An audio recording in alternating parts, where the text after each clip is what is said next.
시청자 여러분 안녕하십니까? 네, 12월 20일 굿모닝 YTN 시작합니다. 네, 코로나19 소식부터 전해드립니다. 위중증 환자가 이틀 연속 늘면서 또다시 역대 최다를 기록했습니다. 병상 부족 사태가 심해지면서 일반 환자 진료까지 영향을 받을 것으로 보입니다. 보도에 박홍구 기자입니다. 코로나19 신규 확진자는 전날보다 1,000명 이상 줄며 닷새 만에 7,000명 아래로 내려왔습니다. 유행 규모가 작아진 게 아니라 주말 영향에 한파와 눈이 겹치면서 검사 건수가 줄었기 때문입니다. 위중증 환자는 9명이 추가되며 역대 최다를 기록했습니다. 1,025명 가운데 60대 이상 고령자가 85%에 달합니다. 숨진 환자도 연일 큰 폭으로 늘고 있는데 신규 사망자 78명 가운데 73명, 93%가 60대 이상입니다. 위중증자 증가분 대비 사망자가 3배가 넘습니다. 그 말은 병원에서 치료를 아예 받지 못하고 사망하신다는 거예요. 중환자를 치료할 의료 역량은 이미 한계 상황에 도달했습니다. 수도권 중환자 병상 가동률은 85.9%, 특히 서울은 남은 병상이 46개에 불과한데 지금처럼 유행이 지속될 경우 위중증 환자는 이번 달 안에 1,800명까지 증가할 것으로 추산됩니다. 이렇게 되면 중환자 병상 확보를 위해 다른 질병 환자를 치료하지 못하는 상황이 오게 됩니다. 근데 이제 1,000명이 넘어간다면 그런 게 더욱더 어려워지겠죠. 그래서 일반 환자들에게 대한 영향도 있을 수 있다라고 생각을 하고 있습니다. 수도권에서 제때 병상을 배정받지 못해 자택에서 대기하는 환자도 900명 가까이 됩니다. 이 가운데 경증 이상의 증상으로 즉시 입원해야 하는 환자가 544명, 또 재택 치료 중인 환자는 3만 명을 넘었습니다. 의료 대응 여력은 바닥을 드러냈는데 유행은 줄지 않고 있어 최악의 상황이 현실화할 수 있다는 우려가 커지고 있습니다. YTN 박홍구입니다. 네, 코로나19에 확진된 임신부가 병상을 찾지 못하고 구급차에서 아이를 낳았습니다. 네, 병상 부족으로 각종 응급 상황이 발생하는 모습인데요. 화면 함께 보시죠. 네, 비좁은 구급차 안 들것에 누운 만삭의 임신부가 괴로워하고 있지만 전신을 방호복으로 감싼 구급대원 한 명만이 임신부를 돌봅니다. 보기만 해도 조마조마한 상황에서 다행히 무사히 아이가 태어났는데요. 하혈과 복통이 시작된 지 무려 만 하루가 꼬박 지난 시점이었습니다. 이 임신부는 코로나19에 감염된 상태였습니다. 상황이 긴급한데도 서울과 경기도 일대 병원 16곳에서 전담 병상이 없어 입원할 수 없다는 통보를 받았습니다.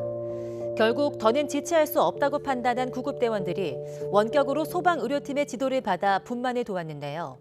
출산과 이후 산모와 아이의 긴급 조치가 필요한 상황이었으면 어땠을까요? 의료 체계가 무너지면서 곳곳에서 아찔하고 위험한 순간들이 생겨나고 있습니다. 네, 수도권과 마찬가지로 비수도권의 감염 상황도 좋지 않습니다. 특히 부산은 300명이 넘는 확진자가 닷새나 이어졌습니다.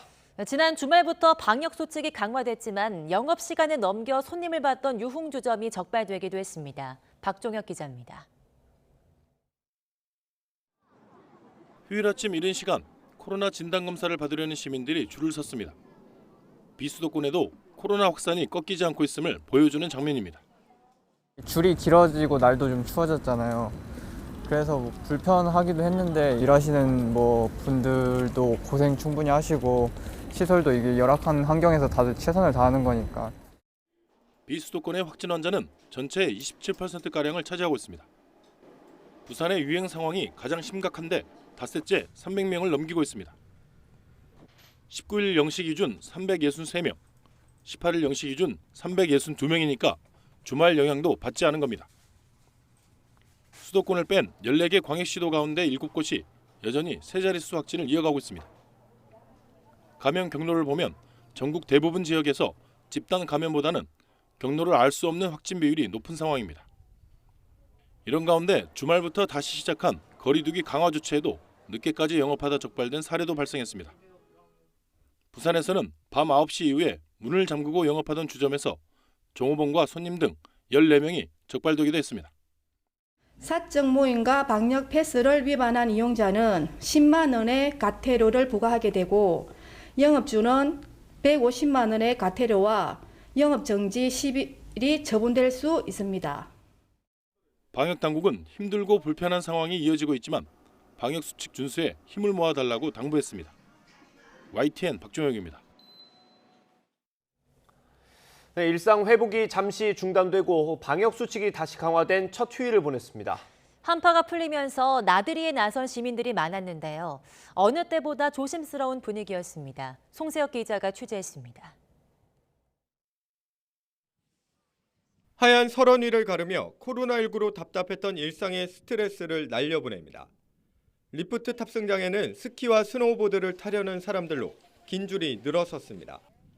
사적 모임이 4명까지로 제한되는 등 방역 지침이 다시 강화됐지만 이용객 수는 지난주와 비슷한 수준입니다. 스키장 측은 1m 이상 거리 두기를 안내하고 마스크 착용도 꼼꼼하게 확인합니다. 2년 만에 왔는데 찬바람도 불고 많은 사람들이 기뻐하는 걸 보니까 방역 수칙만 잘 지킨다면 충분히 재밌게 지낼 수 있을 것 같습니다. 하얀 눈으로 덮인 겨울산에 세찬 칼바람이 몰아칩니다. 등산객들은 숨이 차도 마스크를 벗지 않은 채 발걸음을 재촉합니다. 정상에 오르자 청명한 겨울 하늘 아래 강릉 시내까지 손에 잡힐 듯 한눈에 들어옵니다. 코로나 때문에 나다니지도 못하고 이제 그러다가 이제 오랜만에 친구들이랑 잠깐 시간을 내 가지고 나왔는데 너무 좋은 것 같아요. 바닷가에도 나들이객의 발길이 이어졌습니다. 가족끼리 연인끼리 탁 트인 푸른 바다를 보며 소중한 추억을 만듭니다. 코로나19 확산세가 걱정이지만 갑갑한 실내를 벗어난 것만으로도 즐거운 표정입니다. 3차 부스터샷까지 맞고 집에만 있으니까 답답해서 오래간만에 바다 구경 나왔거든요. 오랜만에 나와서 좋은 것 같아요. 단계적 일상 회복을 멈추고 다시 사회적 거리 두기가 강화된 첫 휴일. 나들이에 나선 사람들은 방역 수칙을 지키며 모처럼 겨울 정취를 즐겼습니다. YTN 송세혁입니다. 네, 어제 0시부터 밤 9시까지 코로나19 확진자는 4,896명입니다. 그제 같은 시간 4,576명보다 320명 많고 일요일 같은 시간대 집계에서도 역대 최다 기록입니다. 네, 보통 휴일은 검사 수가 줄면서 일요일 확진자 수가 적은 편이었지만 확진자가 급증하면서 검사 행렬이 이어졌습니다. 수도권이 3,422명, 수도권 외 지역이 1,474명으로 17개 시도에서 모두 확진자가 나왔습니다. 오늘 0시 기준으로 발표된 신규 확진자는 6,000명대를 기록할 것으로 보입니다. 네, 국내에서도 추가 접종 완료자가 오미크론에 감염된 사례가 확인됐습니다. 3차 접종까지 마치고도 감염된 사람이 2명, 얀센 백신 접종 뒤 추가 접종을 받았지만 감염된 사람이 2명으로 모두 4명입니다. 화이자 백신으로 3차 접종을 마친 20대 남성은 3차 접종 뒤 14일이 지나지 않았고요. 40대 남성은 14일이 지났습니다. 얀센 백신에 맞은 30대 2명도 지난달 추가 접종을 마친 상태였는데 다행히 이들 모두 경증으로 파악됐습니다. 이 오미크론 돌파 감염은 이미 해외에서 다수 확인되고 있습니다. 화이자 백신 2차 접종자도 오미크론 변이에 대해서 중화항체 수가 17분의 1로 감소하고 얀센 백신은 아예 생성하지 못한다는 연구 결과도 나왔습니다. 네, 실제 국내에서도 오미크론 누적 감염자 178명 가운데 미접종자는 88명, 1차 접종 4명, 2차 접종 76명, 추가 접종자까지 4명으로 파악됐습니다. 다만 3차 접종 시 오미크론 변이에 대한 중화항체 생성률이 크게 올라간다는 연구 결과가 계속 나오고 있고요. 미국 질병통제예방센터 관계자 역시 오미크론 돌파 감염이 나오지만 백신 덕에 증상이 약하거나 무증상이라고 믿는다고 밝히기도 했습니다. 네, 오늘부터 수도권 모든 학교와 비수도권 과대 과밀 학교의 전면 등교가 중단되고 등교 수업과 원격 수업이 병행됩니다. 전면 등교에 돌입한 지 4주 만으로 초등학교 1, 2학년은 매일, 3학년부터 6학년은 4분의 3까지 등교할 수 있습니다. 중학교와 고등학교는 전교생의 3분의 2가 등교할 수 있습니다. 일부 지역은 정부 조치보다 등교 수업 방역 기준을 강화해서 시행합니다. 서울시 교육청의 경우 초등학교 밀집도 제한을 교육부 기준보다 높여서 1, 2학년이 매일 등교하면 3학년부터 6학년은 절반만 학교에 갈 수 있어서 하루 2개 학년은 원격 수업을 하게 됩니다. 이번 주말 크리스마스를 앞두고 있지만 전 세계는 코로나19로 다시 얼어붙고 있습니다. 오미크론 변이가 확산하면서 유럽을 중심으로 봉쇄령이 등장하기 시작했습니다. 이광엽 기자의 보도입니다. 네덜란드가 5차 코로나 대유행에 직면하자 다시 고통스러운 전국 봉쇄에 돌입했습니다. 상점과 식당, 영화관 등이 크리스마스와 새해 특수를 앞두고 다음 달 14일까지 일제히 문을 닫게 됐습니다. Omicron verspreidt zich nog sneller dan we al vreesden. En dus moeten we nu ingrijpen om zoveel mogelijk erger te voorkomen. Uit voorzorg. 독일은 코로나19 고위험 국가에 영국을 추가함으로써 이곳에서 온 여행객들에게 2주간 격리를 의무화했습니다. 영국 정부는 하루 확진자 수가 연일 최대치를 기록하고 런던의 경우 오미크론 비중이 80%까지 늘자 크리스마스 이전에도 봉쇄 조치에 돌입할 가능성을 언급했습니다. We are watching the data, discussing it with our scientists and our best advisors almost on an hourly basis. And we will monitor that very carefully. We will keep the situation under review.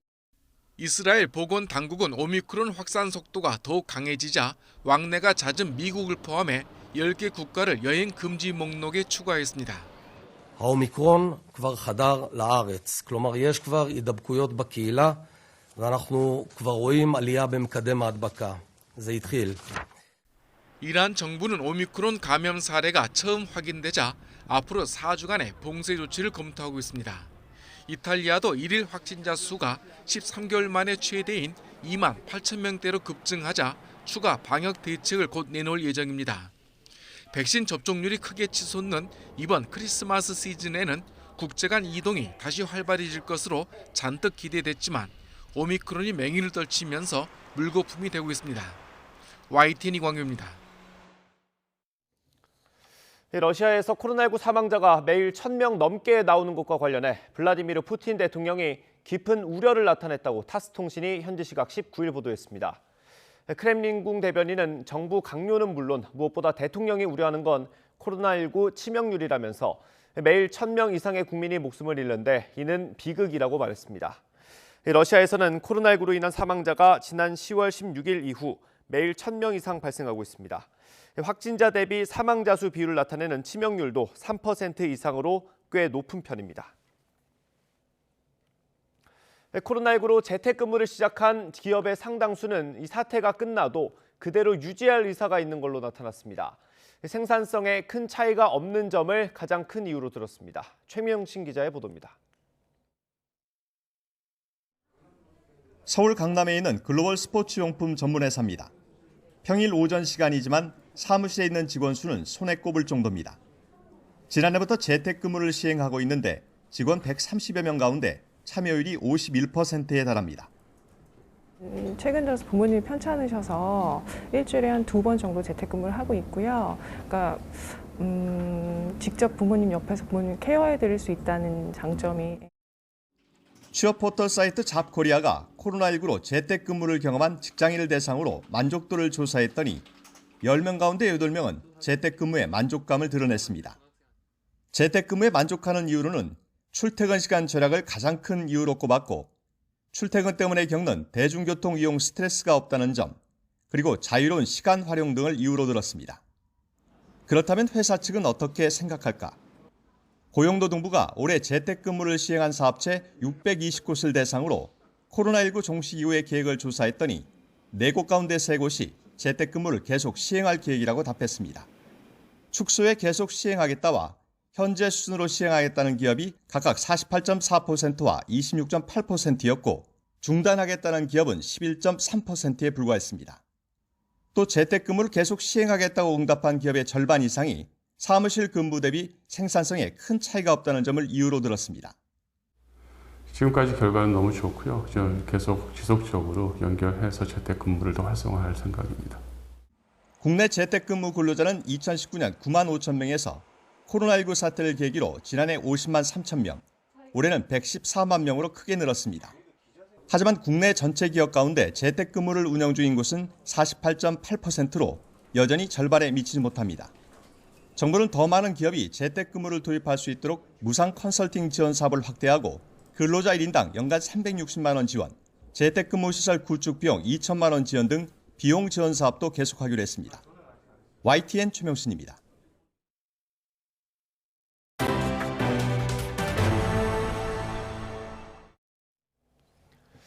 정부가 오늘 오전 전기와 가스 요금 인상 여부를 발표합니다. 물가 안정을 위해서 동결해야 한다는 의견과 국제 에너지 가격 상승 등으로 인상을 미룰 수 없다는 의견이 엇갈리고 있는데요. 정부가 어떤 결정을 내릴지 주목됩니다. 염혜원 기자입니다. 새해 전기요금 발표가 임박했습니다. 한국전력은 내년 1월부터 3월까지 요금 인상 여부를 홈페이지에 고시합니다. 킬로와트 시당 분기별 3원, 연간 5원으로 인상과 인하폭에 제한이 있습니다. 3원을 올리면 월 평균 350킬로와트시를 사용하는 4인 가구 기준 전기요금이 54,000원에서 55,050원으로 1,050원 오릅니다. 정부는 올해 1분기 전기요금을 3원 낮췄다가 4분기에 다시 3원 올렸습니다. 전기요금 인상은 8년여 만이지만 올해 전체로 보면 상승폭은 제로인 셈입니다. 요금을 인상해야 할지 말지에 대해서는 부처 간 엇박자가 감지되었습니다. 기획재정부는 그렇지 않아도 물가가 다 오르기 때문에 국민 부담을 덜기 위해 요금을 동결해야 한다는 입장입니다. 특히 2분기 연속 인상에 대한 부담이 큽니다. 반면 산업자원부는 전기요금은 단계적 인상, 가스요금은 10% 인상을 강하게 요구하며 팽팽히 맞서고 있습니다. 관련 공기업 적자가 눈덩이처럼 불어나면 결국 에너지 정책과 미래 부담으로 이어진다는 겁니다. 마침 내년 3월 대통령 선거를 앞두고 물가가 대선 쟁점으로 떠오르는 상황이어서 정부가 어떤 결정을 내리든 논란은 불가피할 것으로 보입니다. YTN 염혜원입니다. 문재인 대통령은 오늘 확대 국민경제자문회의를 주재하고 내년도 경제정책 방향을 논의합니다. 회의에서는 홍남기 경제부총리 발표로 올 한 해 경제를 평가하고 내년 경제 여건과 이를 바탕으로 한 경제정책 방향, 그리고 각종 전망치 등이 제시될 예정입니다. 주요 경제정책을 자문하는 국민경제자문회의는 헌법에 규정된 대통령 직속 자문기구로 이번 회의는 현 정부 들어서 5번째 개최입니다. 더불어민주당과 정부가 오늘 공시가격 관련 제도 개선 논의에 나섭니다. 당정은 오늘 아침 국회에서 공시가격 현실화에 따른 재산세와 건강보험료 등 세부담 완화 방안을 협의할 예정입니다. 민주당 관계자는 YTN과의 통화에서 재산세의 경우 올해 수준으로 유지하려고 노력하고 있다고 말했습니다. 앞서 이재명 대선 후보는 부동산 공시가격 상승은 재산세와 건보료 부담 증가, 복지수급 탈락 등 국민 부담으로 이어진다면서 공시가격 관련 제도를 전면 재검토하겠다고 밝혔습니다. 지난해에만 40% 넘게 올랐던 세종시의 집값의 하락이 심상치 않습니다. 고점과 비교하면 2억 원에서 3억 원씩 떨어진 아파트가 적지 않은데요. 집값이 오른 이유도 하락하는 원인도 핵심은 공급이었습니다. 김우준 기자가 취재했습니다. 세종시 고운동의 한 아파트 단지입니다. 전용 면적 84제곱미터의 호가는 7억 원. 지난 6월에 거래된 8억 8천만 원에서 거의 2억 원이나 하락했습니다. 우리가 가장 많이 사용하는 34평형 84제곱미터 같은 경우는 기본적으로 한 1억에서 2억 정도 떨어졌다고 보시면 돼요. 입지가 좋은 곳의 사정도 비슷합니다. 제가 나와 있는 곳은 소위 유명 브랜드의 대단지 아파트입니다. 지난해 행정수도를 세종시로 옮긴다는 이른바 수도 천도론에 힘입어 이곳 전용 면적 84제곱미터는 11억 2천만 원까지 치솟았습니다. 하지만 이후 본격적으로 집값이 하락하기 시작하더니 지난달에는 8억 4천만 원에 거래가 됐습니다. 신고가 대비 3억 원 가까이 빠진 겁니다. 세종시 집값은 21주 연속 하락하고 있고 12월 둘째 주 하락폭은 지난 2012년 한국부동산원이 관련 통계를 작성한 이래로 최대 낙폭을 기록했습니다. 상황이 이렇다 보니 5년 넘게 자취를 감췄던 미분양 물량까지 등장했습니다. 지난 10월 세종시 해밀동의 도시형 생활주택 329가구 가운데 40%인 129가구가 미분양된 겁니다. 다주택자에 대해서 상당히 규제를 강화하기 때문에 지금 도시형 생활주택도 주택수로 포함되기 때문에 그러한 세제랄지 이런 규제 이런 걸 피하려고 하는 어떤 그런 심리 때문에 나타나는 현상 아닌가 이렇게 보고 있습니다. 대구의 사정도 비슷합니다. 지난 10월 말 기준 대구의 미분양 주택은 1,933가구, 1년 만에 무려 7배나 늘었습니다. 집값 역시 4주째 하락하고 있습니다. 이들 지역의 공통점은 다름 아닌 공급입니다. 세종시 아파트의 올해 신규 입주 물량은 7,600가구로 지난해 4,200가구 대비 크게 늘었고 대구 역시 2년 연속 13,000세대가 넘는 대규모 물량 투하가 이뤄졌습니다. 공급량이 과거보다 늘어나는 지역들입니다. 따라서 가격과 공급에 대한 부담감이 큰 지역들 위주로 정부 대출 규제에 따른 영향력을 크게 받는다고 볼 수 있습니다. 다만 일부 지역만 보고 시장이 안전됐다고 보긴 어렵다는 지적도 많습니다. 수도권 공급은 여전히 부족하고 고가 아파트 수요가 여전하다는 점 등을 고려하면 과도한 오름폭에 대한 조정일 뿐 상승세가 꺾인 건 아니라는 겁니다. 대선을 앞둔 관망세가 심화되는 가운데 단기적으로 대출 규제나 금리 인상 등의 영향으로 잠시 거래를 미루는 소강 상태로 파악이 돼서 아직 변곡이라고 판단하기는 이른 것으로 파악이 됩니다. 주택산업연구원도 공급 부족이 누적된 상태라 오름폭이 축소되긴 하겠지만 전국 집값의 상승세는 내년에도 이어질 것으로 내다봤습니다. YTN 김우준입니다. 민주당 이재명 후보가 아들을 둘러싼 논란에 또 한 번 사과했습니다. 자식을 둔 죄인이라면서 책임도 지겠다고 말했습니다. 동시에 민주당은 국민의힘 윤석열 후보 부인 김건희 씨의 또 다른 허위 경력 가능성을 제기했습니다. 최하영 기자의 보도입니다. 윤봉길 의사 순국 89주기 추모식에 참석한 이재명 후보. 아들을 둘러싼 의혹에 거듭 죄송하다고 고개를 숙이며 한껏 자세를 낮췄습니다. 자식을 둔 죄인이니까 필요한 검증은 충분히 하시고 또 문제가 있는 점들에 대해서는 상응하는 책임을 지도록 하겠습니다.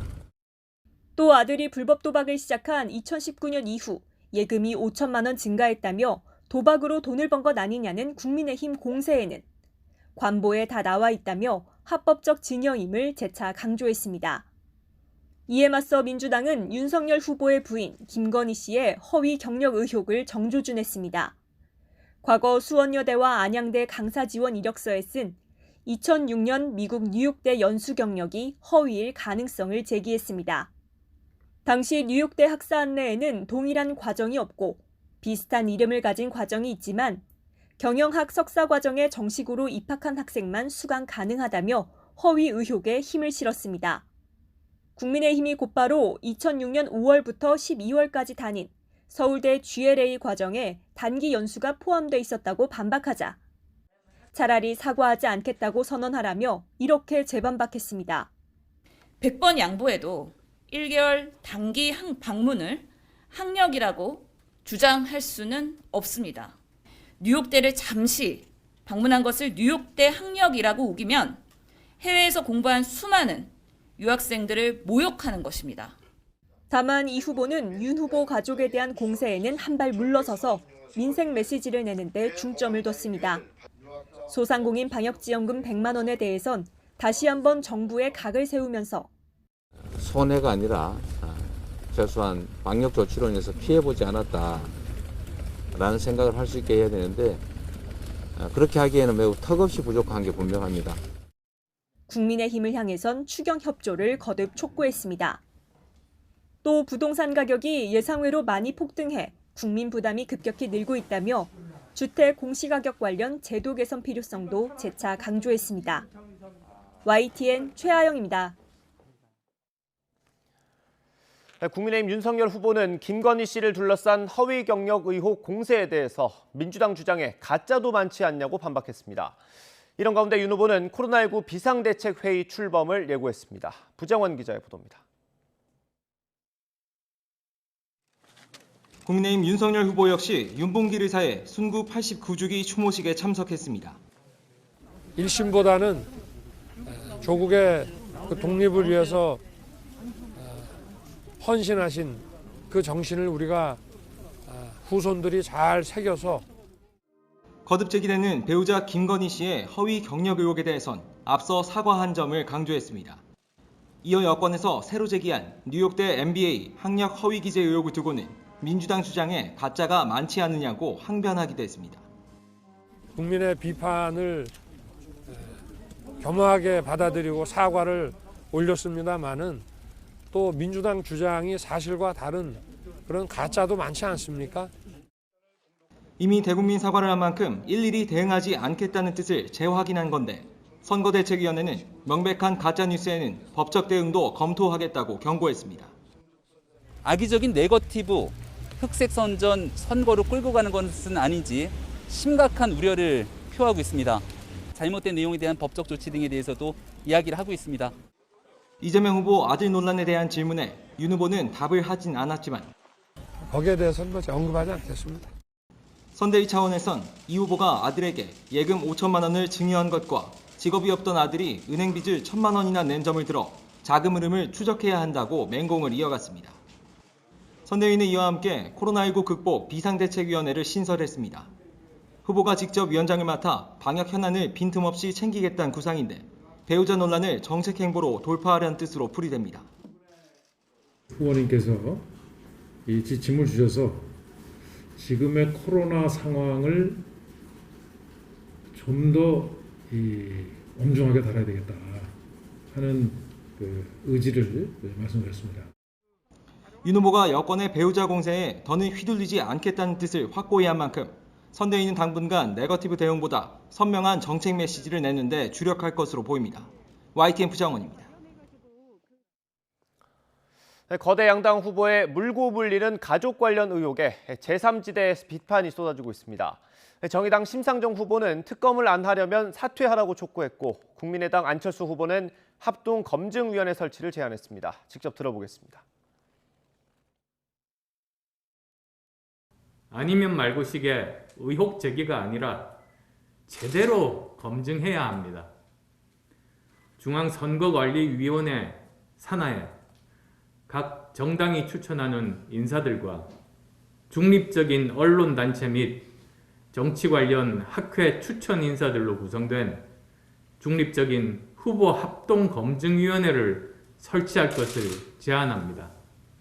사법적 의혹조차 해결하지 못한 사람이 내년 2월 13일 대통령 후보에 등록하겠다는 것은 국민 모독입니다. 이재명, 윤석열 후보 특검 받으십시오. 안 받겠다면 당장 후보직을 사퇴하십시오.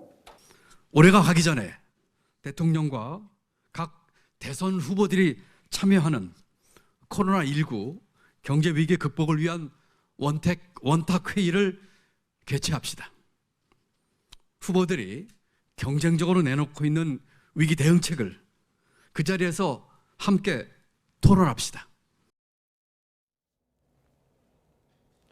네, 어젯밤 서울 양천구에 있는 아파트에서 정전이 발생해 2시간 만에 복구됐습니다. 한국전력은 어젯밤 10시쯤 서울 양천구의 한 아파트에서 전기 공급이 끊겼다는 신고를 받고 출동해 자정쯤 복구를 완료했다고 밝혔습니다. 한전은 한전 개폐기에서 아파트 변압기로 연결된 전선을 쥐가 건드리면서 아파트 자체 전기 설비에 일시적으로 문제가 생겨 정전이 발생했다고 설명했습니다. 한파 속에 갑자기 전기 공급이 끊기면서 690여 가구 주민들이 추위에 떠는 등 불편을 겪은 것으로 확인됐습니다. 경부고속도로에서 택배 화물차가 탱크로리를 들이받고 불이 나 한 명이 숨지고 한 명이 크게 다쳤습니다. 어젯밤 10시 50분쯤 충북 청주시 경부고속도로 부산 방향 주감 휴게소 부근에서 25톤 택배 화물차가 앞서 가던 탱크로리를 들이받았습니다. 사고 충격으로 택배 화물차에 불이 나면서 운전자가 숨졌고 탱크로리 운전자도 크게 다쳐 병원에서 치료를 받고 있습니다. 불은 2시간 반 만에 꺼졌는데 사고 여파로 고속도로 4개 차로 가운데 2개 차로가 통제되면서 근처를 지나던 운전자들이 불편을 겪었습니다. 네, 어제 오후 1시쯤 경기도 화성시 서신면과 제부도를 잇는 바닷길 1km 지점에서 일가족 5명이 탄 승용차가 바닷가 갯벌로 추락했습니다. 이 사고 직후 A씨 등 가족 5명 모두 차 밖으로 대피해서 다친 사람은 없었습니다. 평택해경 관계자는 운전 미숙으로 사고가 발생했다며 제부도 바닷길은 곡선 구간이 많고 노면 상태가 고르지 않아서 운전할 때 주의가 필요하다고 당부했습니다.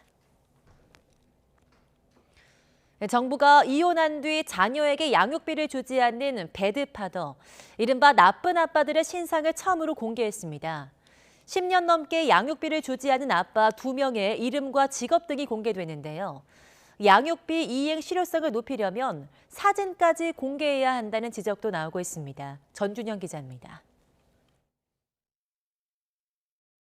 여성가족부 홈페이지에 올라온 양육비 채무 불이행자 명단입니다. 양육비를 주지 않은 기간과 금액은 물론 이름과 직업, 근무지까지 나와 있습니다. 이혼 뒤 자녀에게 양육비를 계속 주지 않은 아빠 명단이 처음 공개된 겁니다.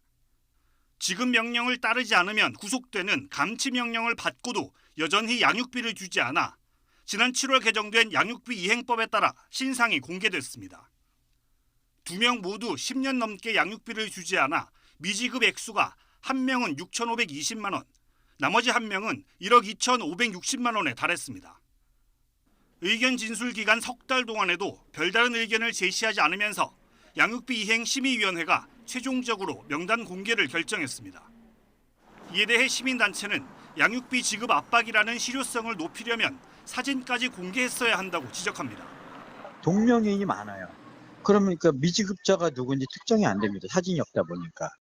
미지급자가 누군지 추측조차 불가능하고 특정이 전혀 안 되니까 무슨 효과가 있겠습니까? 양육비를 주지 않은 부모는 명단 공개 외에 출국 금지나 운전면허 정지 처분도 가능합니다. 지금까지 여가부가 요청한 출국 금지 사례는 9명, 운전면허 정지 처분은 16명에 달합니다. YTN 전준영입니다. 토트넘 선수와 코치진의 코로나19 집단 감염 여파로 보름 만에 경기에 나선 손흥민이 리그 7호 골을 기록했습니다. 손흥민은 리버풀과의 잉글랜드 프리미어리그 18라운드 홈 경기에 선발 출전해서 후반 29분 골키퍼와의 1대1 찬스에서 동점골을 터뜨렸습니다. 브렌트퍼드, 노리치전에 이은 3경기 연속 득점이자 손흥민의 리그 7호 골입니다. 토트넘은 케인이 전반 선제골을 넣었지만 조타와 로버트슨에게 2골을 내주면서 끌려가다 손흥민의 동점골로 2대2 무승부를 경기를 기록했습니다. 한국 수영의 1인자 황선우가 아랍에미리트에서 열린 쇼트코스 세계선수권 대회에서 한국 신기록을 잇따라 새로 썼습니다. 황선우와 김우민, 원영준, 이호준은 남자 계영 200m 예선에서 1분 28초 56의 한국 신기록을 세웠습니다. 또 황선우는 자신이 맡은 첫 50m 구간을 21초 72로 맞춰서 자유형 50m 한국 기록도 경신했습니다. 앞서 황선우는 자신의 주 종목이 아닌 개인 혼영 100m 준결승에서 52초 13으로 한국 신기록을 세우기도 했습니다.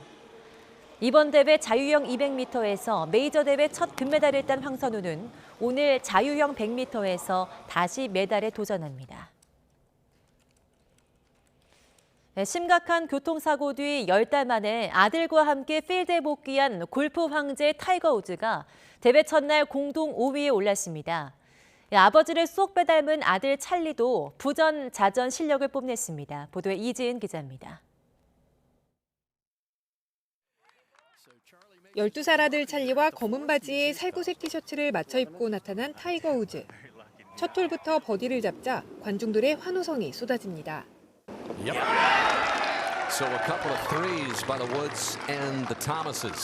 부상 여파로 예전같이 완벽한 모습은 아니었지만 아이언샷과 그린 플레이에서는 전성기를 연상케 하는 실력을 보여줬습니다.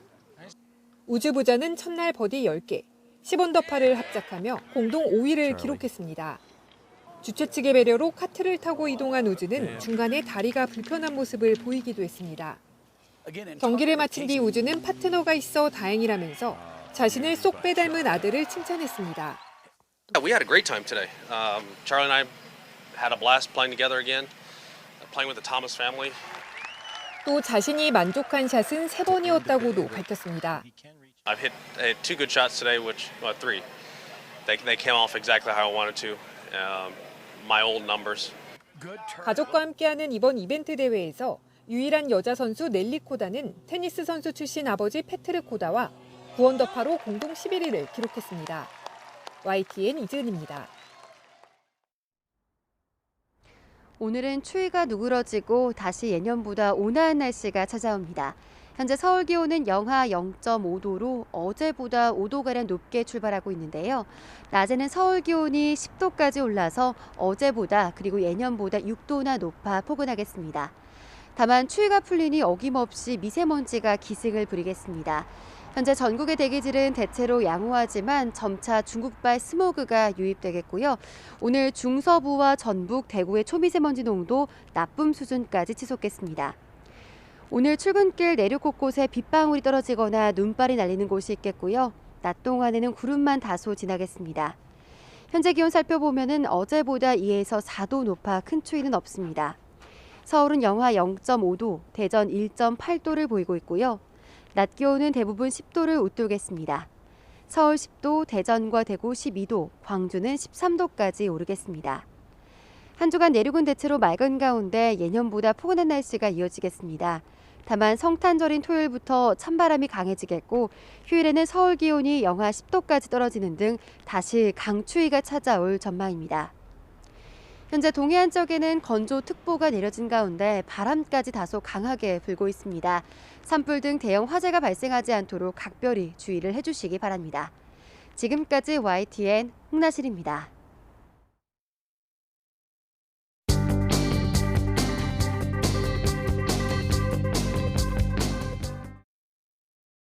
(2년) 전엔 공시가격 현실화, 이번에는 전면 재검토.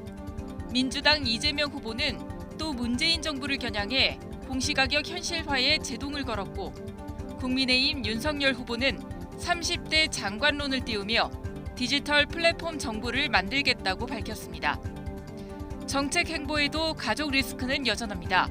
이재명 후보의 아들이 쓴 성매매를 암시한 글이 잇따라 나오고 있고 윤석열 후보 부인 경력과 관련해서는 새로운 의혹이 제기됐습니다. 도덕성 검증 난타전에 2030 부동층이 급증하고 있습니다. 주말 질병청 서버가 또 먹통이 돼 코로나 검사 전산 입력 시스템이 마비됐습니다. 시스템은 1시간 만에 정상화됐는데 시민들은 영하 10도 안팎의 한파 속에서 떨어야 했습니다.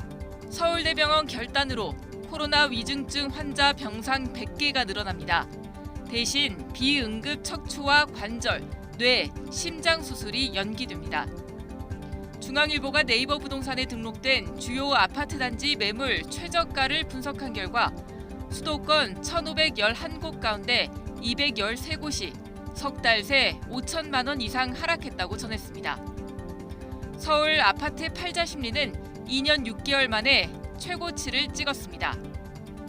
연말 연시가 되면서 잠잠했던 달걀 가격이 다시 6,000원대를 넘었고 배달 음식 가격도 줄줄이 올랐습니다. 해먹기도 사먹기도 겁나는 시국입니다. 한겨레가 남성에 의해 살해된 여성 관련 판례 등 500건을 분석했습니다. 36%는 가해자가 살해 전 이미 학대해온 전력이 있었고 흉기로 목을 찔러도 집행유예에 그치는 등 제대로 처벌되지 않은 사례가 빈번했습니다. 삼성폰도 현대차도 중국에선 K브랜드가 순환입니다. 선진국 브랜드와는 인지도에서, 토종업체와는 가격 경쟁력에서 밀리면서 철수가 잇따르고 있습니다. 조간 브리핑 김연아입니다.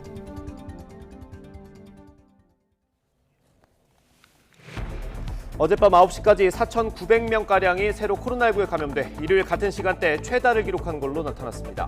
오늘 0시 기준으로 발표될 신규 확진자는 6,000명대에 이를 것으로 예상됩니다. 오늘부터 초중고등학교의 전면 등교가 중단됩니다. 초등학교 1, 2학년은 전면 등교를 유지하고 다른 학년은 원격 수업을 병행하는데 학교마다 차이가 있을 수 있습니다. 팀 내 코로나19 집단 감염으로 보름 만에 복귀한 프리미어리그 토트넘의 손흥민이 리버풀과의 홈 경기에서 리그 7호 골을 터뜨렸습니다. 팀이 1대2로 뒤진 후반 29분 값진 동점골을 넣으며 3경기 연속 득점을 이어갔습니다. 오늘 서울의 아침 기온이 영상 3도로 어제보다 9도나 오르는 등 추위가 풀리겠습니다. 대신 중서부 지역 초미세먼지 농도가 나쁨 수준을 보이겠고 오전까지 안개가 짙게 끼는 곳도 많겠습니다.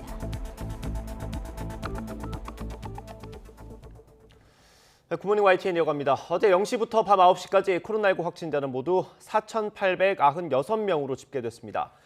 그제 같은 시간보다 320명이 많고 일요일 같은 시간대 중간 집계에서도 역대 최다 기록입니다. 수도권이 3,422명, 수도권 외 지역이 1,474명으로 17개 시도에서 모두 확진자가 나왔습니다. 오늘 0시 기준으로 발표될 신규 확진자는 6,000명대를 기록할 것으로 예상됩니다. 위중증 환자가 1,000명을 넘기고 연일 최다를 기록하고 있습니다. 문제는 이렇게 집중 치료가 필요한 환자들이 앞으로 더 늘어날 수 있다는 데 있습니다. 정부가 방역을 강화하고 백신 추가 접종을 서두르고 있지만 전문가들은 이달 안에 효과를 보기 어려울 거라고 전망했습니다. 이영원 기자입니다. 코로나19 확진 이후 위중증 사망까지 걸리는 시간을 고려하면 현재 피해 규모는 2주 전 확산세가 반영된 것으로 봐야 합니다. 한 달 전만 해도 확진자가 3,000명 안팎 수준이었다가 지난 8일부터 7,000명대로 급증한 점을 고려하면 앞으로가 더 문제입니다. 그렇다면 지난주와 이번 주에 이렇게 확산된 확진자 수는 앞으로 1, 2주에 걸쳐서 중증자와 사망자가 증가할 수 있는 지표가 될 수 있을 것 같습니다. 백신 2차 접종까지 마친 뒤 시간이 지나면서 면역력이 떨어져 돌파 감염이 잇따르고 있는 게 재확산의 주요 원인으로 지목됩니다. 가장 먼저 접종했던 고령층 피해가 큰 것도 이 때문입니다. 이에 정부가 추가 접종을 서둘러 60살 이상 3차 접종률은 50%를 훌쩍 넘겼습니다. 하지만 접종 이후 2주가 지나야 예방 효과가 나타나는 만큼 방역 전문가들은 확진 규모 자체를 줄일 방안을 시급히 마련하라고 요구해왔습니다. 정부도 뒤늦게 사회적 거리 두기를 강화했지만 1,000명대 확진 당시 방역 수준에 그쳐 확산세를 꺾을 수 있을지 의문이란 지적이 나옵니다. 수도권만 놓고 보면 지난 7월에는 저녁 6시 이후 2명까지 모일 수 있었지만 확산세가 6, 7배 커진 현재 방역 조치는 오히려 느슨해졌다는 겁니다. 지금의 방역 통제만으로는 유행의 억제는 굉장히 어려워 보여요. 이 거리두기 수준으로 연말까지는 어려워 보여요. 일단은 2주 갖고서는 분명히 부족하다고 보여요. 현행 거리두기 준수를 넘어 국민 스스로 이동과 모임을 최대한 자제해야 하는 이유입니다. 다만 이같이 방역 고삐를 잰다고 해도 최소 2주 이상 시간을 두고 효과가 나타나는 만큼 당분간 위중증 사망 피해는 커질 수밖에 없다는 게 전문가들 전망입니다. YTN 이영훈입니다. 방역이 강화되면서 일상으로 돌아갔던 종교시설도 들어갈 수 있는 인원이 크게 줄었습니다. 오미크론 변이 집단 감염이 발생했던 인천 미추홀구 교회는 대면 예배를 다시 시작했지만 많은 신도들이 모이지는 않았습니다. 박기환 기자가 보도합니다. 성탄절을 일주일 앞둔 일요일 아침, 신도들이 교회로 모여듭니다. 한 명씩 입장하며 카드를 꺼내 찍고 모니터에는 백신 접종 완료 여부가 곧바로 표시됩니다. 종교 시설에 대해서도 백신 접종 여부에 따른 방역 지침이 강화된 겁니다.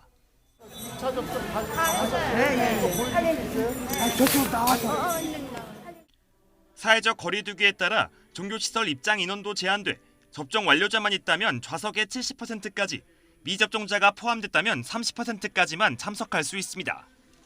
오전에는 저희가 2번 이상 맞으신 백신을 2번 이상 맞으신 분에 한해서 대성제로 들어오게 하고요. 젊은 층들은 안 맞으신 분도 계십니다. 그런 분들은 오후에 오셔서 예배를 드릴 수 있도록 저희가 배려를 하고 있습니다. 신도들은 어쩔 수 없다는 걸 알면서도 일상을 다시 빼앗긴 것 같은 아쉬움은 감추기 어렵습니다. 마음이 좀 많이 아파요. 다 같이 예배 드렸으면 좋은데 성전에서 드릴 때와 집에서 드릴 때하고 많이 차이가 나거든요, 영적으로. 오미크론 집단 감염이 발생한 인천 미추홀구 교회에서도 대면 예배가 다시 시작됐습니다. 나이지리아를 다녀온 목사 부부가 지난달 말 오미크론 변이 바이러스에 확진된 뒤 3주 만입니다. 확진자가 몰린 러시아어 예배는 중단했고 한국인 예배에도 2,500석 가운데 100여 명 정도만 참석했습니다. 교회 관련 감염으로 오미크론이 서울 등 다른 지역으로 퍼진 만큼 신도들의 표정에도 긴장과 우려가 교차했습니다. 위험 요소가 교회만 있는 건 아니잖아요. 다 위험 요소는 다 있죠. 그래도 활동을 해야지 어떻게 조심하면서. 2달여 만에 다시 종교활동 인원에 제한이 생기면서 소모임 후 식사금지 등 신도들의 관련 수칙 준수 여부도 방역의 성패를 좌우할 변수가 될 전망입니다. YTN 박기현입니다. 네, 코로나19 예방접종 대응 추진단은 모더나 백신 138만 5천 회분이 오늘 국내에 공급된다고 밝혔습니다. 모더나사와 계약한 4천만 회분 가운데 일부로 오늘 물량은 삼성 바이오로직스 송도 공장에서 출고됩니다. 이번 물량을 포함하면 국내 코로나19 백신 공급량은 1억 500만 회분에 달합니다. 정부가 제약사 계약이나 국제기구를 통해 확보한 백신은 모더나와 화이자, 아스트라제네카, 얀센, 노바백스 등 모두 1억 9,534만 회분입니다. 50명이 넘는 확진자가 나온 충남 홍성교도소에서 오늘 4번째 전수검사가 진행됩니다. 전국 교정시설 공무원들도 오늘부터 2차 전수검사를 받습니다. 한동호 기자입니다. 집단 감염이 발생한 홍성교도소에서 4번째 전수검사가 진행됩니다. 대상자는 대구교도소 이송자를 포함해 수용자 310여 명, 교정공무원 190여 명입니다. 지난 17일 3차 전수검사에선 수용자 12명이 추가 확진 판정을 받았는데 모두 기존 확진자와 밀접 접촉자로 분류된 사람들로 증상은 없는 것으로 파악됐습니다. 현재까지 확진자는 모두 57명으로 수용자가 54명, 직원은 3명입니다. 홍성교도소 사태 직후 전국 53개 교정시설 수용자와 교정공무원 등 6만 8천여 명에 대한 전수검사도 진행됐습니다. 12개 기관에서 확진자 17명이 추가됐는데 우려했던 대규모 집단 감염은 없었습니다. 법무부가 집단 감염 발생 초반부터 전국 교정시설 전수검사라는 강수를 둔 건 지난해 서울 동부구치소 사태의 여파로 풀이됩니다. 당시 동부구치소에 집단 감염이 발생한 뒤 관련 확진자가 무려 1,000여 명까지 늘었는데 과밀 수용이라는 구조적 한계에서부터 마스크 지급 부족 등 미흡한 대처와 초기 대응 부실까지 총체적 문제가 한꺼번에 터진 결과라는 지적이 나오기도 했습니다. 당시 일부 재소자들은 정부를 상대로 손해배상 소송을 내 재판도 진행되고 있습니다.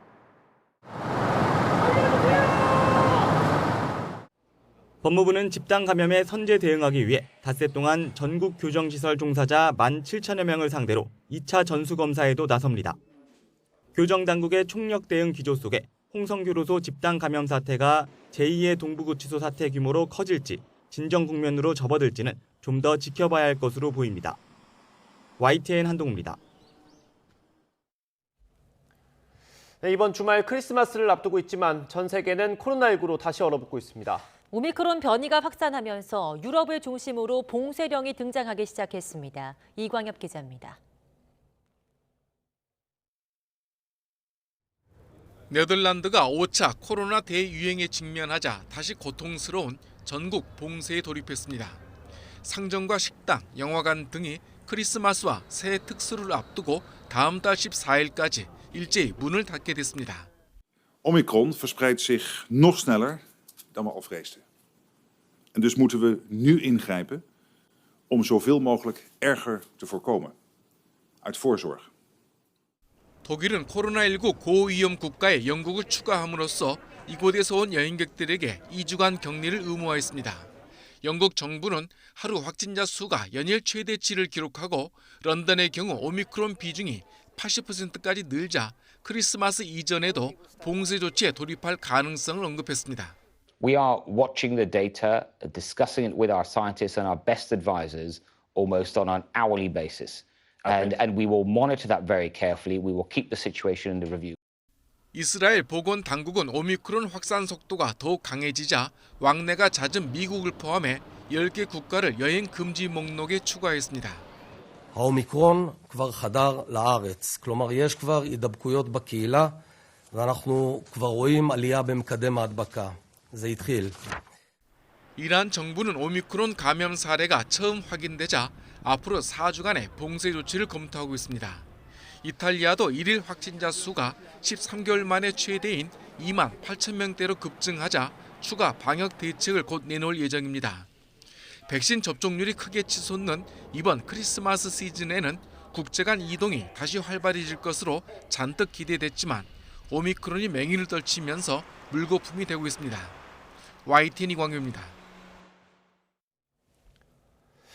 해외 입국자를 철저하게 격리하고 있는 중국은 오미크론 누적 감염자가 4명이라고 밝혔습니다. 하지만 베이징 올림픽이 다가오면서 이동 통제를 점점 더 강화하고 있습니다. 베이징에서 강성원 특파원이 보도합니다. 중국에서 코로나19 오미크론 변이 바이러스 감염자가 2명 추가됐습니다. 후난성 창사에서 2명이 또 발생한 건데 해외에서 입국한 직후 격리를 하다 확인됐습니다. 77个国家和地区报告了奥密克戎变异株，我国外防输入的压力持续增大。 앞서 텐진과 광저우에서도 오미크론 감염자가 각각 1명씩 나왔습니다. 공식 발표를 근거로 하면 중국 내 오미크론 누적 감염자는 4명이고 모두 해외에서 들어온 겁니다. 입국 단계에서 3주간의 의무 격리를 하면서 핵산 검사를 반복해 유입이 차단되고 있다는 겁니다. 이런 상황에서도 중국 당국은 사람들의 이동을 더 통제하고 있습니다.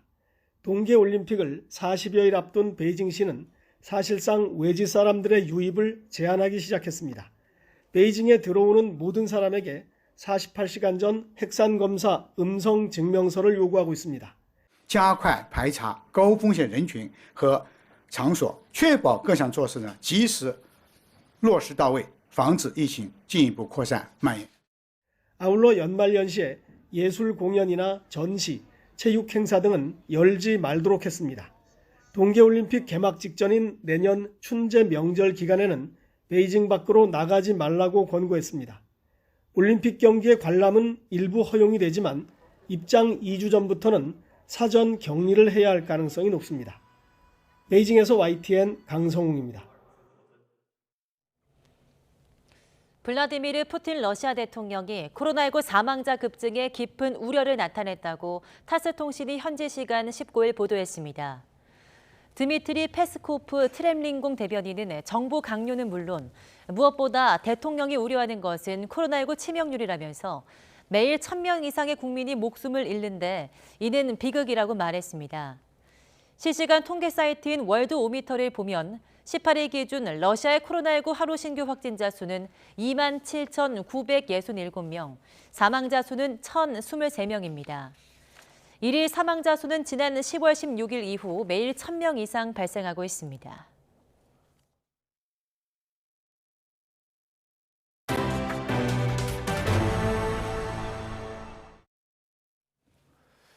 더불어민주당 이재명 후보가 아들을 둘러싼 의혹에 대해서 사과했습니다. 자식을 둔 죄인이라면서 상응하는 책임을 지겠다고도 말했습니다. 직접 들어보겠습니다. 자식을 둔 죄인이니까 필요한 검증은 충분히 하시고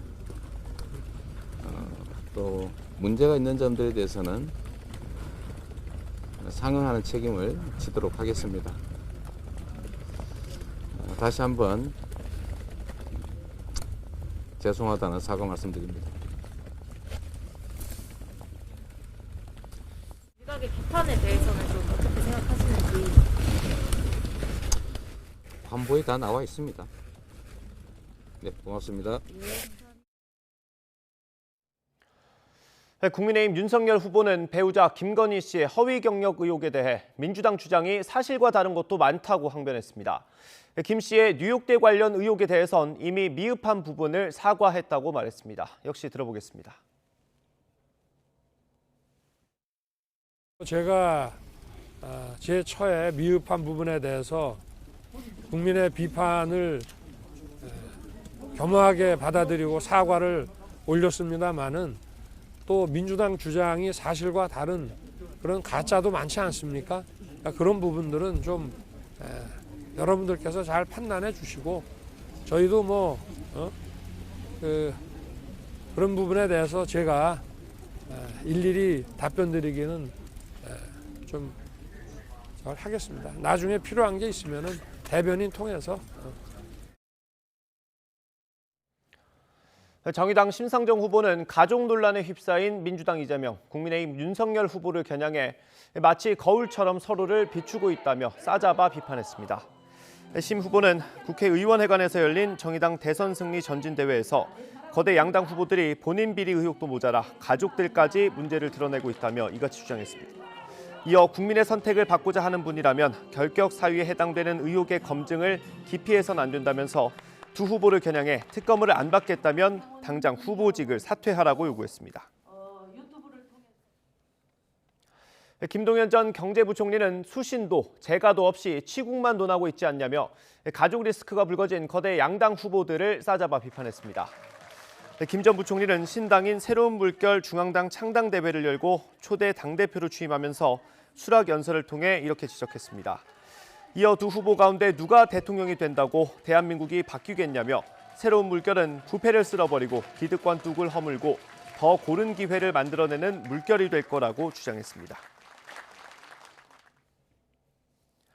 발목 부상으로 2번의 수술을 받은 송영길 민주당 대표는 퇴원하면서 제 역할을 다하겠다고 밝혔습니다. 송 대표는 SNS를 통해 퇴원 뒤 선대위 선임팀장들과 화상회의를 하러 가는 길에 만난 이재명 후보가 휠체어를 밀어줬다면서 죄송하고 감사하다고 적었습니다. 이어 많은 분이 더는 걱정하지 않도록 조심조심 얼른 회복해서 역할을 다하겠다고 덧붙였습니다. 국민의힘 홍준표 의원이 윤석열 후보 부인 김건희 씨의 허위 경력 의혹을 두둔한 김재원 최고위원을 향해 박근혜 망친 사람이 이젠 윤석열도 망치려고 장난질한다고 맹비난했습니다. 홍 의원은 자신이 만든 온라인 플랫폼 청년의 꿈에서 한 이용자가 김 씨 관련 의혹을 두둔한 김 최고위원의 주장을 비판하자 이같이 답했습니다. 홍 의원은 답글에서 김 최고위원을 겨냥해 박근혜 정무수석하면서 박근혜 망친 사람이 이젠 윤석열도 망치려고 장난질이라면서 참 어이없다고 적었습니다. 국정농단과 국가정보원 특수활동비 상납 등의 혐의로 구속 수감된 박근혜 전 대통령의 옥중 서신이 책으로 나옵니다. 박 전 대통령 측 관계자는 이달 말 박 전 대통령이 4년 9개월 동안 수감 생활을 하며 지지자들 편지에 대한 답장을 모아 그리움은 아무에게나 생기지 않습니다라는 제목의 책을 발간한다고 밝혔습니다. 책 서문에서 박 전 대통령은 믿었던 주변 인물의 일탈로 인해 혼신의 힘을 다했던 모든 일이 적폐로 낙인 찍히고 자신의 직분을 충실하게 이행했던 공직자들이 고초를 겪는 모습을 지켜보는 건 참을 수 없는 고통이었다고 적었습니다. 또 정치를 처음 시작할 때부터 함께했던 이들이 모든 짐을 제게 지우는 것을 보면서 삶의 무상함도 느꼈다고 토로했습니다.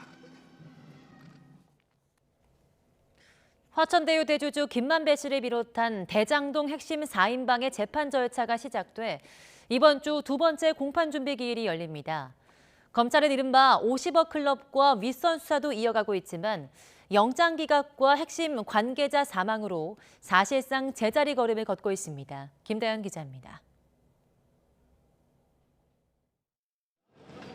대장동 개발 당시 화천대유 특혜와 성남도시개발공사 손해를 공모한 혐의로 기소된 유동규, 김만배, 남욱, 정영학 등 4인방의 두 번째 공판 준비 기일이 이번 주 금요일 열립니다.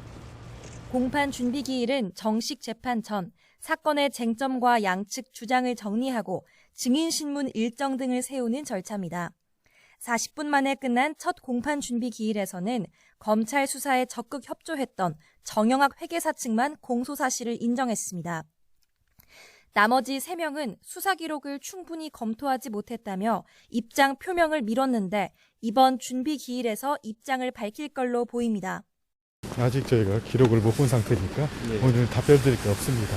죄송합니다. 오늘 재판에서는 사실 녹취록 주신 얘기가 있었는데요.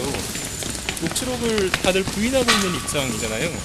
신빙성을요. 네, 죄송해요. 재판 절차는 차근차근 진행되고 있지만 이른바 50억 클럽과 윗선 수사는 사실상 답보 상태입니다.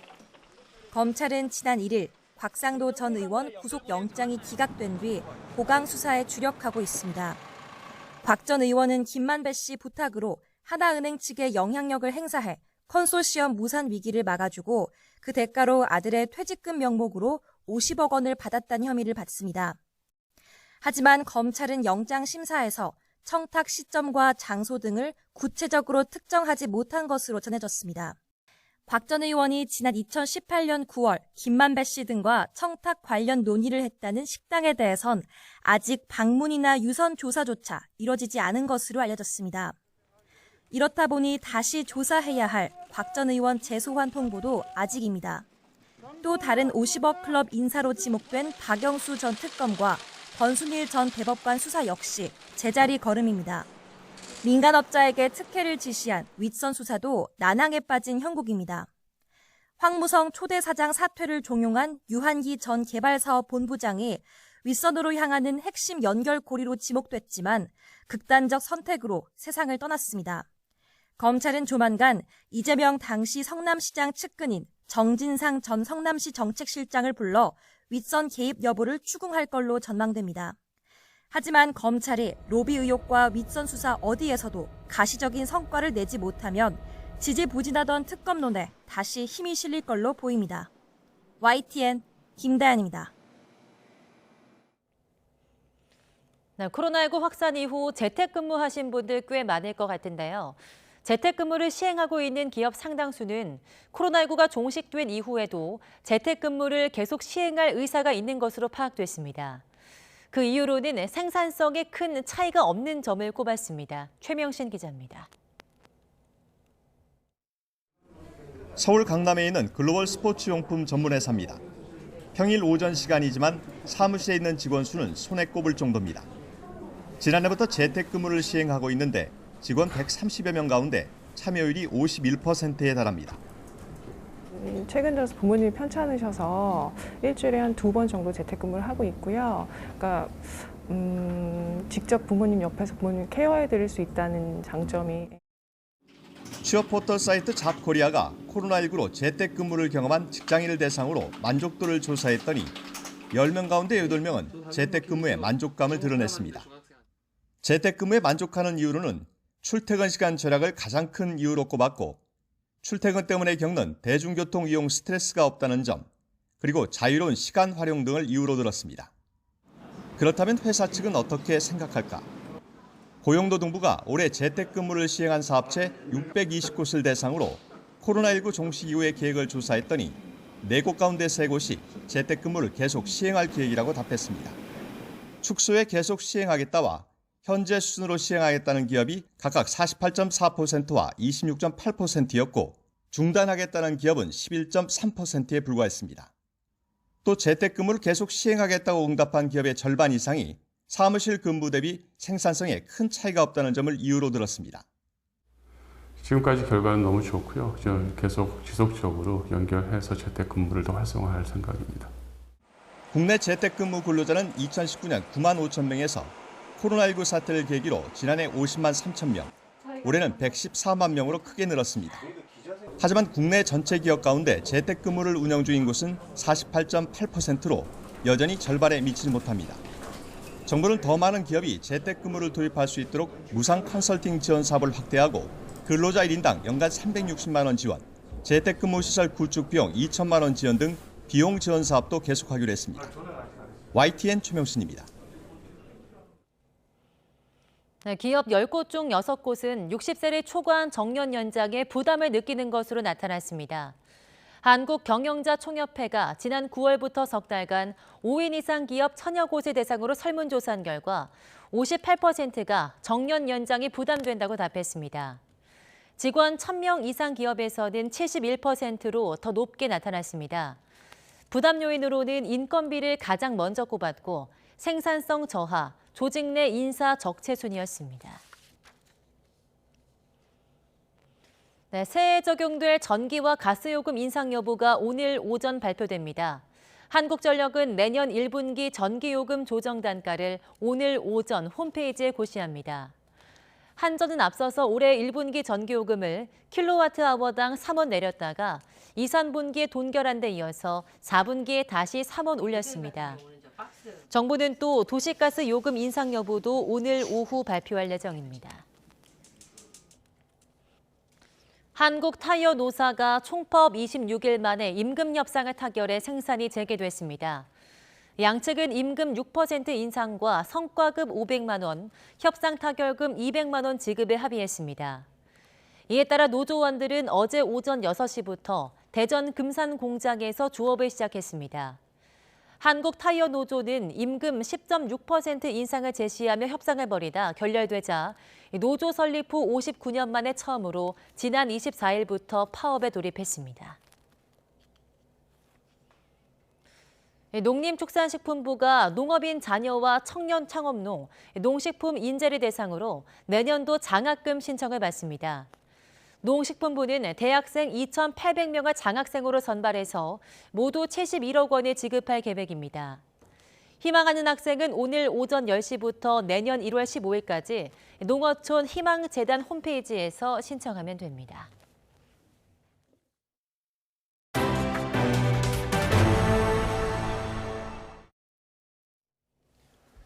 문재인 대통령은 오늘 확대 국민경제자문회의를 주재하고 내년도 경제정책 방향을 논의합니다.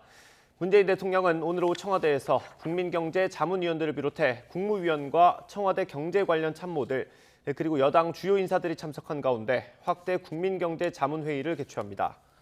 회의에서는 홍남기 경제부총리 발표로 올해 안에 경제를 평가하고 내년 경제 여건과 이를 바탕으로 한 경제정책 방향 그리고 각종 전망치 등이 제시될 예정입니다.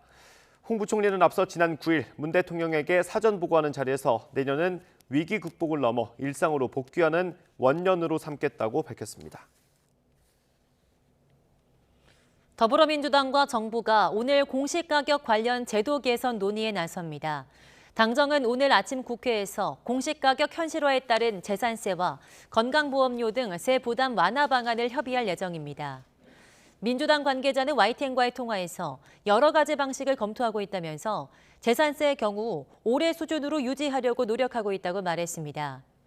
앞서 이재명 대선 후보는 부동산 공시가격 상승은 재산세와 건보료 부담 증가, 복지수급 탈락 등 국민 부담으로 이어진다며 공시가격 관련 제도를 전면 재검토하겠다고 밝혔습니다. 경부고속도로에서 택배 화물차가 앞서가던 탱크로리를 들이받고 불이 나 한 명이 숨지고 한 명이 크게 다쳤습니다. 서울 양천구의 한 아파트에서는 정전이 발생해 주민들이 한파 속에 2시간가량 추위에 떨었습니다. 백종규 기자입니다. 고속도로 3, 4차로에 비스듬히 세워진 화물차 앞쪽에서 불길이 치솟습니다. 소방대원들이 진화에 나서보지만 화염이 거세 접근이 쉽지 않습니다. 죽을 수 있겠다. 와, 엄청 크게 났네. 어젯밤 10시 50분쯤 충북 청주시 경부고속도로 부산 방향 주감휴게소 부근에서 탱크로리를 들이받은 25톤 택배 화물차에 불이 났습니다. 이 사고로 화물차 운전자가 숨지고 탱크로리 운전자도 크게 다쳤습니다. 화물차에 난 불은 2시간 반 만에야 진화됐습니다. 탱크로리에 위험물질이 실려 있지 않아 더 큰 피해로는 이어지지 않았습니다. 사고 직후 4개 차로 가운데 2-3개 차로가 5시간 넘게 통제돼 운전자들이 불편을 겪었습니다. 경찰은 블랙박스를 확보해 사고 원인을 조사하고 있습니다. 아파트 단지에 불이 모두 꺼졌습니다. 늦은 시간이지만 주민들은 아파트 앞을 서성이며 어쩔 줄 몰라 합니다. 어젯밤 10시쯤 서울 양천구에 있는 아파트 단지에서 정전이 발생했습니다. 전기 공급은 2시간 만에 재개됐지만 한파 속에 690여 가구 주민들이 추위에 떠는 등 불편을 겪었습니다. 한전은 G가 전기 공급 시설을 건드리면서 아파트 자체 전기 설비에 문제가 생겨 정전이 발생한 것으로 보고 있습니다. 어제 오후 1시쯤에는 경기도 화성시 제부도 바닷길에서 승용차 한 대가 갯벌로 추락했습니다. 사고 직후 차량에 타고 있던 일가족 5명이 대피하면서 다친 사람은 없었습니다. 경찰은 운전 미숙으로 사고가 난 것으로 보고 있습니다. YTN 백종규입니다. 각 지역의 읍면 동장은 보통 시장 군수가 직접 임명하기 마련이지만 주민이 투표를 통해 선택하는 곳도 있습니다. 아무래도 주민과의 소통이나 민원 해결, 지역 발전에 더 의욕적일 것으로 기대됩니다. 김학무 기자가 보도합니다. 행정복지센터에 모처럼 많은 주민이 모였습니다. 새로 이 지역 살림을 맡게 될 동장을 추천하는 자리입니다. 다소 상기된 표정으로 주민들 앞에 선 후보자. 자기소개에 이어 동장으로서의 향후 계획과 포부를 밝힙니다. 그런 불편사항이나 어려움들, 또 주차 문제 이런 것들이 항상 현장에 있기 때문에 그 현장의 불편사항들을 해소하기 위해서 주민들의 의견을 적극 수용하고 또 현장에서 그 불편사항을 해소하도록 노력하겠습니다. 이어지는 주민대표 토론회와 즉석 질의응답, 건널목 설치와 경로당 시설 개선 등 요구사항이 쏟아지고 드디어 투표를 시작합니다. 후보자가 한 명이라 찬반 투표가 된 셈인데 전체 주민을 대표한 150명이 소중한 한 표를 행사합니다. 본인이 직접 내가 이 동에 와서 내 각오로 어떻게 발전을 시켜야 되겠고 그런 각오가 많이 서 있을 것 같아요. 그래서 우리 주민들한테도 굉장히 좋은 기회가 되지 않을까 이런 생각을 했습니다. 지역을 위해 더 열심히 일하고 주민이 바라는 공무원을 임명하기 위해 도입한 읍면동장 주민추천제. 주민 추천을 받은 읍면동장에게는 인사와 예산상의 혜택도 주어집니다. 공직자도 굉장히 사명감을 더 가지고 하고 약속을 지키려고 하고 있고 또 주민들께서도 굉장히 만족도가 높은 그리고 어쨌든 주민들의 검증 절차를 통해서 임명이 되기 때문에 주민들의 자부심도 굉장히 큰 것 같아요. 주민이 직접 선택하는 읍면동장 주민추천제가 풀뿌리 지방자치를 실현하는 발판이 될 것으로 보입니다. YTN 김학무입니다. 네, 온화한 서풍이 불어들며 큰 추위는 누그러졌습니다. 현재 서울 기온도 영상권으로 올라섰는데요. 다만 출근길 체감온도는 영하권에 머물며 쌀쌀하겠고 낮 기온은 10도 선까지 크게 오르겠습니다. 오늘 하늘에는 구름이 많은 가운데 아침까지 내륙 곳곳에 빗방울이 떨어지거나 눈이 날리겠습니다. 주말 사이 내린 눈이 녹지 못한 곳도 많아서 도로 미끄럼 사고에 주의하셔야겠습니다. 한편 추위가 주춤하자 어김없이 미세먼지가 찾아오겠습니다. 오늘 중서부와 전북, 대구를 중심으로 초미세먼지 농도 나쁨 수준까지 치솟겠고요. 동해안 지역은 건조주의보가 발효 중입니다. 불씨 관리에 조심하셔야겠습니다. 현재 기온은 어제보다 높게 출발하면서 서울이 0.2도, 대전은 2.2도를 보이고 있습니다. 낮 기온도 두 자릿수까지 올라서 온화하겠습니다. 서울이 10도, 대전 12도, 광주와 부산 13도가 되겠습니다. 이후 성탄절인 토요일부터 다시 찬 공기가 밀려오면서 휴일에는 영하 10도를 밑도는 강추위가 찾아오겠습니다. 지금까지 날씨 정보였습니다. 네, 굿모닝 YTN 이어가겠습니다. 위중증 환자가 이틀 연속 늘어서 또다시 역대 최다를 기록했습니다. 병상 부족 사태가 심해지면서 일반 환자 진료까지 영향을 받을 것으로 보입니다. 보도에 박홍구 기자입니다. 코로나19 신규 확진자는 전날보다 1,000명 이상 줄며 닷새 만에 7,000명 아래로 내려왔습니다. 유행 규모가 작아진 게 아니라 주말 영향에 한파와 눈이 겹치면서 검사 건수가 줄었기 때문입니다. 위중증 환자는 9명이 추가되며 역대 최다를 기록했습니다. 1,025명 가운데 60대 이상 고령자가 85%에 달합니다. 숨진 환자도 연일 큰 폭으로 늘고 있는데 신규 사망자 78명 가운데 73명, 93%가 60대 이상입니다. 위중증자 증가분 대비 사망자가 3배가 넘습니다. 그 말은 병원에서 치료를 아예 받지 못하고 사망하신다는 거예요. 중환자를 치료할 의료 역량은 이미 한계 상황에 도달했습니다. 수도권 중환자 병상 가동률은 85.9%, 특히 서울은 남은 병상이 46개에 불과한데 지금처럼 유행이 지속될 경우 위중증 환자는 이번 달 안에 1,800명까지 증가할 것으로 추산됩니다. 이렇게 되면 중환자 병상 확보를 위해 다른 질병 환자를 치료하지 못하는 상황이 오게 됩니다. 근데 이제 1,000명이 넘어간다면 그런 게 더욱더 어려워지겠죠. 그래서 일반 환자들에 대한 영향도 있을 수 있다라고 생각을 하고 있습니다. 수도권에서 제때 병상을 배정받지 못해 자택에서 대기하는 환자도 900명 가까이 됩니다. 이 가운데 경증 이상의 증상으로 즉시 입원해야 하는 환자가 544명, 또 재택 치료 중인 환자는 3만 명을 넘었습니다. 의료 대응 여력은 바닥을 드러냈는데 유행은 줄지 않고 있어 최악의 상황이 현실화할 수 있다는 우려가 커지고 있습니다. YTN 박홍구입니다. 단계적 일상 회복이 잠시 중단되고 방역 수칙이 다시 강화된 첫 휴일을 보냈습니다. 한파가 풀리면서 나들이에 나선 시민들이 많았는데요. 그 어느 때보다 조심스러운 분위기였습니다. 송세혁 기자가 취재했습니다. 하얀 설원 위를 가르며 코로나19로 답답했던 일상의 스트레스를 날려보냅니다. 리프트 탑승장에는 스키와 스노우보드를 타려는 사람들로 긴 줄이 늘어섰습니다. 사적 모임이 4명까지로 제한되는 등 방역 지침이 다시 강화됐지만 이용객 수는 지난주와 비슷한 수준입니다. 스키장 측은 1m 이상 거리 두기를 안내하고 마스크 착용도 꼼꼼하게 확인합니다. 2년 만에 왔는데 찬바람도 불고 많은 사람들이 기뻐하는 걸 보니까 방역 수칙만 잘 지킨다면 충분히 재밌게 지낼 수 있을 것 같습니다. 하얀 눈으로 덮인 겨울산에 세찬 칼바람이 몰아칩니다. 등산객들은 숨이 차도 마스크를 벗지 않은 채 발걸음을 재촉합니다. 정상에 오르자 청명한 겨울 하늘 아래 강릉 시내까지 손에 잡힐 듯 한눈에 들어옵니다.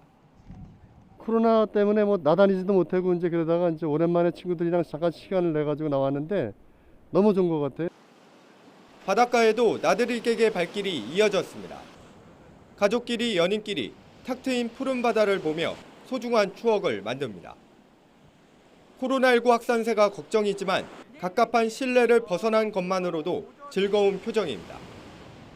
3차 부스터샷까지 맞고 집에만 있으니까 답답해서 오래간만에 바다 구경 나왔거든요. 오랜만에 나와서 좋은 것 같아요. 단계적 일상 회복을 멈추고 다시 사회적 거리 두기가 강화된 첫 휴일. 나들이에 나선 사람들은 방역 수칙을 지키며 모처럼 겨울 정취를 즐겼습니다. YTN 송세혁입니다.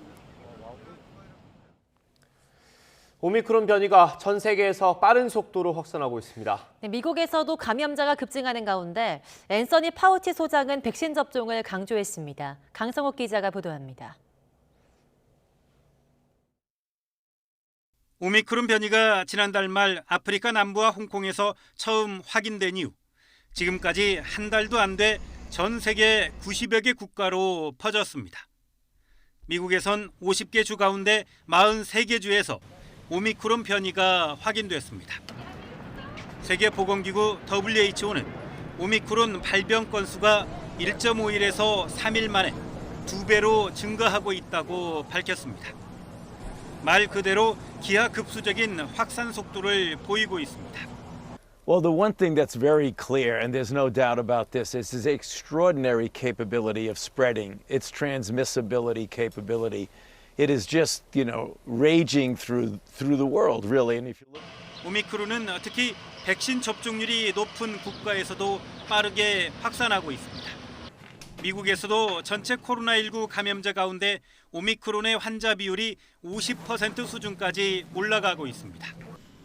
미 보건당국은 겨울 휴가철을 맞아 감염자와 입원 환자, 사망자 수가 급격히 증가할 것을 우려하고 있습니다. 오미크론 확산에 대비하는 가장 최선의 방안은 백신 접종과 추가 접종이라고 강조하고 있습니다. We have so many people in this country who are eligible to be vaccinated who have not yet been vaccinated, and that's going to be a real problem for stress on the hospital system. 파우치 박사는 지금까지 축적된 오미크론 관련 자료를 보면 적어도 메신저 RNA 방식의 백신이 코로나19에 감염되더라도 중증화를 막아주고 치료 효과를 높여주고 있다고 설명했습니다. YTN 강성욱입니다. 문재인 대통령은 오늘 국민경제자문회의를 주재하고 내년도 경제정책 방향을 논의합니다. 위기 극복을 넘어 일상으로 복귀하기 위한 구체적인 방안이 제시될지 주목됩니다. 홍선기 기자의 보도입니다. 일상 회복을 멈추고 거리 두기를 강화하던 날, 문재인 대통령은 사과의 뜻을 전하면서 특히 소상공인과 자영업자들이 입을 경제적 손실을 안타까워했습니다. 특히 일상 회복으로 기대가 컸던 소상공인과 자영업자들의 상실감이 크므로 손실 보상과 함께 방역 협조에 대해 최대한 두텁게 지원할 수 있는 방안을 조속히 확정하여 신속하게 집행하겠습니다. 두터운 지원을 약속했지만 연말 대목을 기대했던 소상공인과 자영업자들의 기대감은 절망으로 바뀌었습니다. 일상 회복이 멈추면서 앞으로의 경제 전망에도 짙은 안개가 드리운 겁니다. 이런 가운데 내년도 경제정책 방향을 보고하는 확대 국민경제자문회의가 열립니다. 문재인 대통령이 직접 주재하는 회의에서는 올 한 해 경제를 평가하고 내년 경제 여건 등을 전망하게 됩니다. 또 이 같은 경제 여건을 바탕으로 한 우리 정부의 내년도 경제정책 방향이 제시될 예정입니다. 발표를 맡을 홍남기 경제부총리는 앞서 문 대통령에게 사전 보고를 하는 자리에서 내년을 위기 극복을 넘어 일상으로 복귀하는 원년으로 삼겠다고 밝혔습니다. 경제 정상 궤도 도약과 함께 민생 경제 본격 회복도 약속했습니다. 그러나 코로나 변수가 여전한 데다 공급망 불안 등 글로벌 경제 상황도 낙관적이지 않습니다. 호락호락하지 않은 상황에서 정부가 경제 일상 회복을 위한 청사진을 어떻게 제시할지 주목됩니다. YTN 홍성기입니다. 정부가 오늘 오전 전기와 가스 요금 인상 여부를 발표합니다. 물가 안정을 위해 동결해야 한다는 의견과 국제 에너지 가격 상승으로 인상을 미룰 수 없다는 의견이 엇갈리고 있습니다. 염혜연 기자입니다. 새해 전기요금 발표가 임박했습니다. 한국전력은 내년 1월부터 3월까지 요금 인상 여부를 홈페이지에 고시합니다. 킬로와트 시당 분기별 3원, 연간 5원으로 인상과 인하폭에 제한이 있습니다. 3원을 올리면 월 평균 350킬로와트시를 사용하는 4인 가구 기준 전기요금이 54,000원에서 55,050원으로 1,050원 오릅니다. 정부는 올해 1분기 전기요금을 3원 낮췄다가 4분기에 다시 3원 올렸습니다. 전기요금 인상은 8년여 만이지만 올해 전체로 보면 상승폭은 제로인 셈입니다. 요금을 인상해야 할지 말지에 대해서는 부처 간 엇박자가 감지되었습니다. 기획재정부는 그렇지 않아도 물가가 다 오르기 때문에 국민 부담을 덜기 위해 요금을 동결해야 한다는 입장입니다. 특히 2분기 연속 인상에 대한 부담이 큽니다. 반면 산업자원부는 전기요금은 단계적 인상, 가스요금은 10% 인상을 강하게 요구하며 팽팽히 맞서고 있습니다. 관련 공기업 적자가 눈덩이처럼 불어나면 결국 에너지 정책과 미래 부담으로 이어진다는 겁니다. 마침 내년 3월 대통령 선거를 앞두고 물가가 대선 쟁점으로 떠오르는 상황이어서 정부가 어떤 결정을 내리든 논란은 불가피할 것으로 보입니다. YTN 염혜원입니다. 민주당 이재명 후보가 아들을 둘러싼 논란에 또 한 번 사과했습니다. 자식을 둔 죄인이라면서 책임도 지겠다고 말했습니다.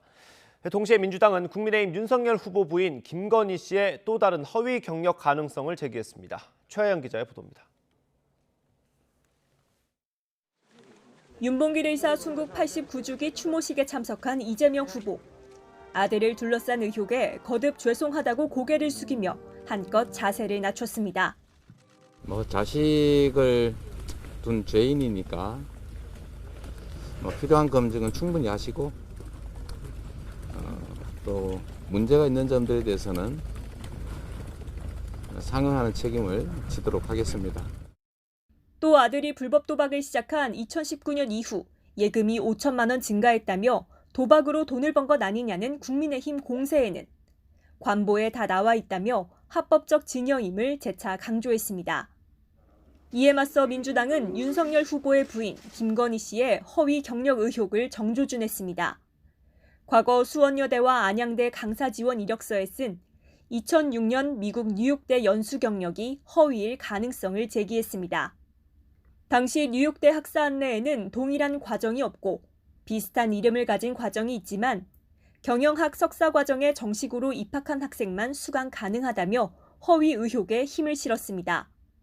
국민의힘이 곧바로 2006년 5월부터 12월까지 다닌 서울대 GLA 과정에 단기 연수가 포함돼 있었다고 반박하자 차라리 사과하지 않겠다고 선언하라며 이렇게 재반박했습니다. 100번 양보해도 1개월 단기 방문을 학력이라고 주장할 수는 없습니다. 뉴욕대를 잠시 방문한 것을 뉴욕대 학력이라고 우기면 해외에서 공부한 수많은 유학생들을 모욕하는 것입니다.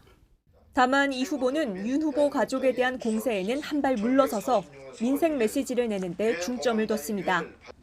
소상공인 방역지원금 100만 원에 대해선 다시 한번 정부의 각을 세우면서 손해가 아니라 최소한 방역 조치론에서 피해보지 않았다라는 생각을 할 수 있게 해야 되는데 그렇게 하기에는 매우 턱없이 부족한 게 분명합니다. 국민의힘을 향해선 추경 협조를 거듭 촉구했습니다. 또 부동산 가격이 예상외로 많이 폭등해 국민 부담이 급격히 늘고 있다며 주택 공시가격 관련 제도 개선 필요성도 재차 강조했습니다. YTN 최하영입니다.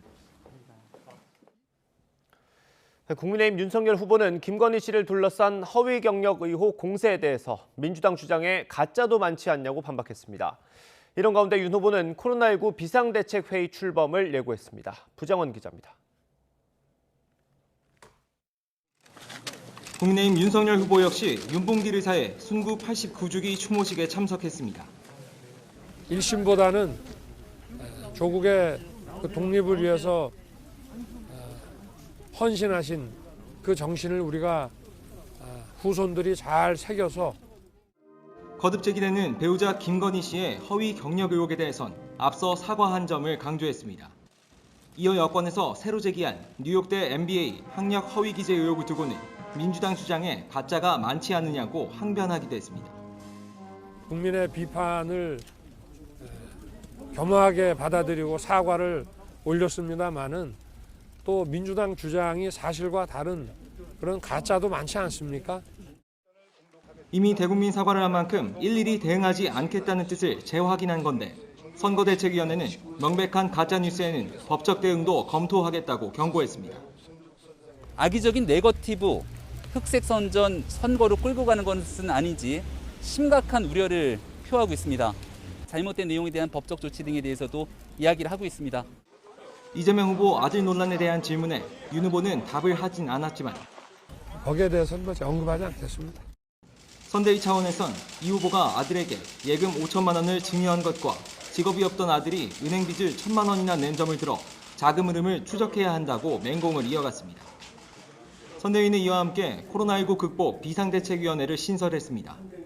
후보가 직접 위원장을 맡아 방역 현안을 빈틈없이 챙기겠다는 구상인데 배우자 논란을 정책 행보로 돌파하려는 뜻으로 풀이됩니다.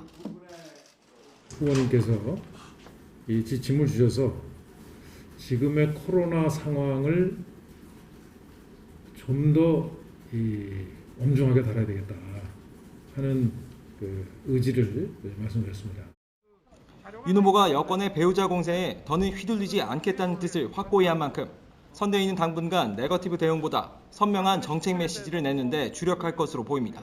YTN 부정원입니다. 네, 감치 명령 결정에도 불구하고 양육비를 주지 않는 양육비 채무자 2명의 명단이 공개됐습니다. 여성가족부가 양육비 채무자에 대한 명단을 공개한 건 이번이 처음입니다.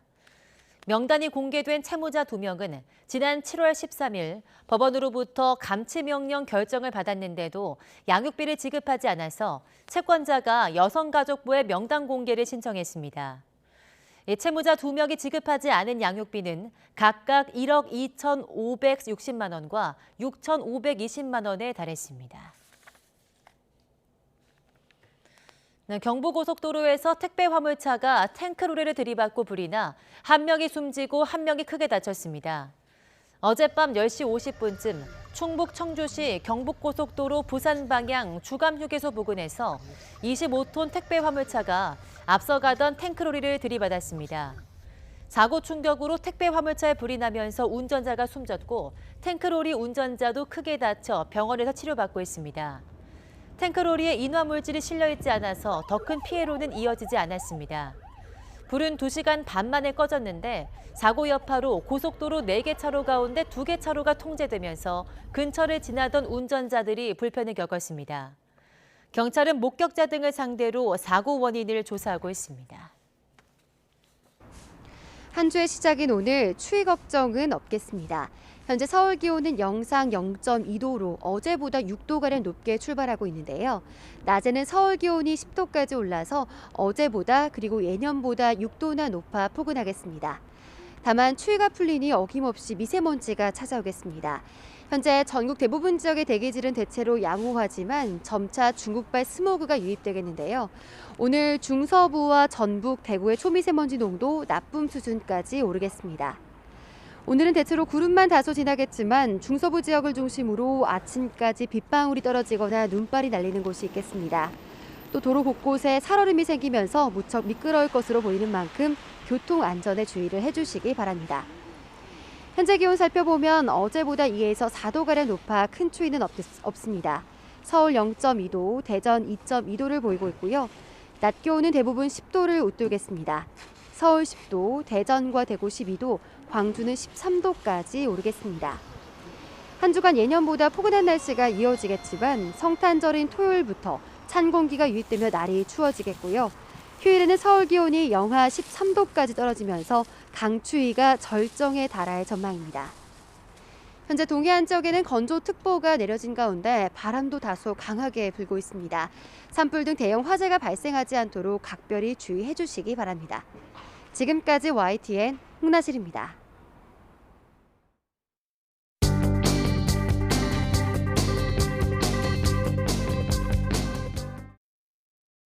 2년 전엔 공시가격 현실화, 이번에는 전면 재검토. 민주당 이재명 후보는 또 문재인 정부를 겨냥해 공시가격 현실화에 제동을 걸었고, 국민의힘 윤석열 후보는 30대 장관론을 띄우며 디지털 플랫폼 정부를 만들겠다고 밝혔습니다. 정책 행보에도 가족 리스크는 여전합니다. 이재명 후보의 아들이 쓴 성매매를 암시한 글이 잇따라 나오고 있고, 윤석열 후보 부인 경력과 관련해서는 새로운 의혹이 제기됐습니다. 도덕성 검증 난타전에 2030 부동층이 급증하고 있습니다.